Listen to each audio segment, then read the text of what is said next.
Hello दोस्तों, तो कैसे हो? जो हम बात करने वाले हैं how can you score good marks in unit test. तो जैसा कि आपके यूनिट टेस्ट आने वाले हैं तो आप कैसे उसमें अच्छा स्कोर कर सकते हो उसके बारे में हम बात करेंगे। ऐसी कौन सी मिस्टेक्स हैं जो आप ज़्यादातर करते हो और कैसे आप उन मिस्टेक्स को अवॉइड कर सकते हो, क्या उनका सॉल्यूशन है, इसके बारे में हम बात करते हैं। तो पहली चीज़ जो आपको ध्यान में रखनी है, don't look at the marks, just focus on the mistakes. आप मार्क्स पर ध्यान मत दो, जस्ट ध्यान दो कि आप कहाँ मिस्टेक कर रहे हो। ठीक है, पढ़ना तो सबको है, पढ़ते आप भी हो, पढ़ता एक टॉपर भी है, लेकिन मिस्टेक्स कहाँ होती हैं उस पर आपको ध्यान देना है कि ऐसी कौन सी चीज़ें हैं जो आप कर रहे हो और जिससे आपके मार्क्स कम हो रहे हैं, उनके बारे में हम बात करते हैं। तो वो 3 टाइप की मिस्टेक्स होती हैं आपकी। पहली मिस्टेक है सिली मिस्टेक, इसके बारे में हम बात करेंगे कि कैसी मिस्टेक्स ये होती हैं और क्या इसका सॉल्यूशन है।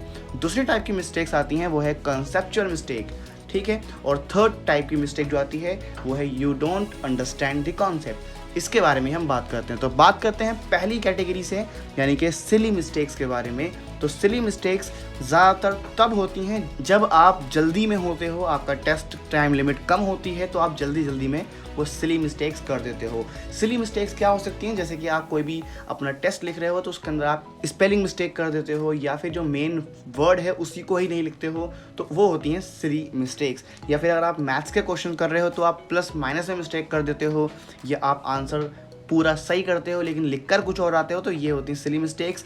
इनको कैसे सॉल्व कर सकते हैं? इनको सॉल्व करने का तरीका सिंपल है कि आप जब भी स्टडी करें तो विदाउट प्रेशर करें और एग्ज़ाम के टाइम पर आप शांत रहें। शांत रहने का सिंपल तरीका है कि आप जब पेपर स्टार्ट करो उससे थोड़ी देर पहले आप जस्ट आइज़ क्लोज करके थोड़ा बहुत अपनी ब्रीदिंग पर फोकस करेंगे, ताकि आपका फोकस एक तरफ हो। जस्ट आपको कुछ सेकंड के लिए करना है, उसके बाद आपको तुरंत अपना पेपर सॉल्व करने लग जाना है। ठीक, तो इससे आप खुद को शांत रख सकते हो और आप आराम से पेपर सॉल्व कर पाओगे, आप ये चीज़ें फेस नहीं करोगे। उसके बाद है थर्ड मिस्टेक जो है कंसेप्चुअल मिस्टेक। ये तो आप जानते हो कि आपका कॉन्सेप्ट क्लियर नहीं होता है तो आप मिस्टेक करते ही हो। इसको आप कैसे सॉल्व कर सकते हो? इसको सॉल्व करने का सिंपल तरीका है कि आप जितना हो सके उतनी बार आप रिवीजन करो। जितना आप रिवीजन करोगे उतना ही आपका कॉन्सेप्ट स्ट्रांग होगा, और कॉन्सेप्ट स्ट्रांग होगा तो आप जल्दी लिख भी पाओगे। अगर कॉन्सेप्ट स्ट्रांग नहीं होगा तो आप अपने रट्टा मारना स्टार्ट कर दोगे, और रट्टा मारोगे तो उसमें आपके मार्क्स अच्छे नहीं आएंगे, क्योंकि रट्टा मारने से सिर्फ आप एक क्वेश्चन लर्न करके जाते हो, लेकिन टेस्ट में उस जैसे अलग टाइप के क्वेश्चंस भी आ जाते हैं जो होते वैसे ही हैं, लेकिन क्योंकि आपने रट्टा मारा होता है तो आपको समझ में नहीं आता है, जबकि उनका आंसर वही होता है। तो आपको रट्टा नहीं मारना है, कॉन्सेप्ट को समझते हुए चलना है। और ये तैयारी जो होती है एग्जाम से, टेस्ट से पहले ही होती है। आप टेस्ट के 1 घंटे 2 घंटे पहले इसको नहीं कर सकते। तो ये ज़रूर ध्यान देना है कि आपको अपने कॉन्सेप्ट पर ध्यान देना है। कॉन्सेप्ट में कौन हेल्प करेगा?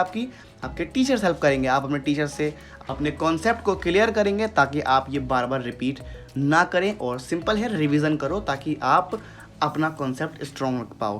थर्ड मिस्टेक है जिनकी आपको कुछ समझ में नहीं आया है, उसके बारे में हम बात कर लेते हैं। तो पहली चीज़, अगर आपको कुछ समझ में नहीं आ रहा है तो आपको क्या करना है? आपको अपनी टेक्स्ट बुक रीड करनी है, भले वो साइंस की हो, जिसका भी टेस्ट है आपका, या फिर मैथ्स की हो।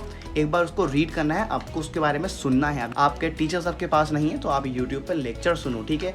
आपको पहले सुनना है, उसके बाद जब आप लेक्चर सुन लो तो आपको क्या करना है? आपके जो उसके सॉल्यूशंस हैं, जो यानी कि आप उस चैप्टर के जो क्वेश्चंस एंड आंसर हैं, उन पर फोकस करना है कि क्या आपको वो अब समझ में आ रहे हैं या नहीं आ रहे हैं। क्योंकि आपने बुक पढ़ी है और आपने लेक्चर भी देखा है, तो आपको चांसेस हैं 100% कि आप उस सॉल्यूशन को समझ पाएंगे। और तब भी नहीं समझ पा रहे हैं तो आपके लिए सिंपल सा ऑप्शन है कि आप अपने टीचर्स या फिर किसी सीनियर से पूछेंगे और तब सॉल्व करेंगे। ये सॉल्व करने के बाद आपको क्या करना है? आपको उसी जैसे और भी क्वेश्चन सॉल्व करने हैं। तो आपका जो मिस्टेक है कि आपको कुछ समझ में नहीं आया था, वो भी समझ में आने लगेगा। तो ये काफ़ी इंपॉर्टेंट है। और सबसे इंपॉर्टेंट टिप्स जो आपको मैं लास्ट में देना चाहूँगा, please focus on the NCERT text book. ये काफ़ी ज़्यादा इंपॉर्टेंट है क्योंकि मोस्टली क्वेश्चन वहीं से बन के आता है। हाँ, ऐसा ज़रूर है कि कुछ स्कूल में जो यूनिट टेस्ट होते हैं वो एनसीईआरटी से नहीं देते हैं, वो अदर बुक से देते हैं। तो अगर वो अदर बुक से दे रहे हैं और आपको पता है कि वो कौन सी बुक से देने वाले हैं, तो प्लीज़ उस बुक पर फोकस करो और उसी बुक को परचेस कर लो। वो कोई सी भी बुक हो सकती है, आपके स्कूल में कौन सी प्रेफर करते हैं वो आप जानते हो, तो उस बुक को पता करो। उस बुक के सारे क्वेश्चन आंसर जितने भी हैं उनको समझ के जाओ, देख कर जाओ, याद करके जाओ, और उनमें से ही वो क्वेश्चंस आएंगे तो आपके टेस्ट में भी मार्क्स अच्छे आएंगे। टेस्ट में अच्छे मार्क्स आएंगे तो अपने आप आपकी फाइनल एग्ज़ाम की तैयारी हो ही जाएगी और आप वहाँ भी अच्छा स्कोर करोगे और इवन स्कूल में में टॉप भी कर पाओगे। तो ये थी आज की वीडियो कि आपको कैसे अपने टेस्ट में अच्छा स्कोर कर सकते हो। तो होप आपको ये समझ में आई होगी। अगर समझ में आई हो तो वीडियो को लाइक कर देना, साथ में चैनल को सब्सक्राइब भी कर देना।